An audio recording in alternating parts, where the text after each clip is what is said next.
ভারতের মতো দেশে শৌচাগারের সংকট নতুন কিছু নয়। গ্রামে তো বটেই, শহরেও মাঝে মধ্যে এই সমস্যা নিয়ে কথা ওঠে।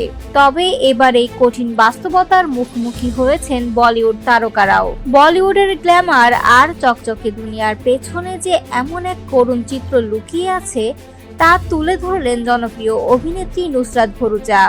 সম্প্রতি এক সাক্ষাৎকারে নুসরাত জানালেন, বলিউড ইন্ডাস্ট্রির অনেক সেটেই মেয়েদের জন্য পরিষ্কার পরিচ্ছন্ন শৌচাগারের তীব্র সংকট রয়েছে।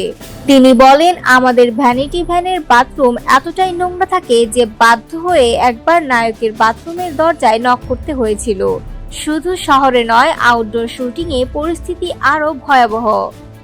অনেক সময় মহিলা শিল্পীদের ঝোপঝাড়ের আড়ালে গিয়ে প্রয়োজন মেটাতে হয়, যা একেবারে বিব্রতকর ও অনাকাঙ্ক্ষিত।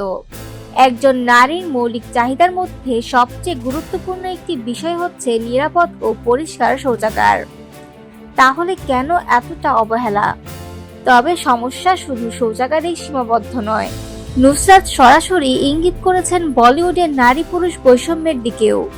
তিনি বলেন, নায়ক একটা হিট ছবি দিলেই তার পারিশ্রমিক বেড়ে যায়, স্টারডমও আকাশচুম্বী হয়, কিন্তু একজন নায়িকা ৩-৪টা হিট দিয়েও বারবার নিজেকে প্রমাণ করতে হয়, অপেক্ষায় থাকতে হয়।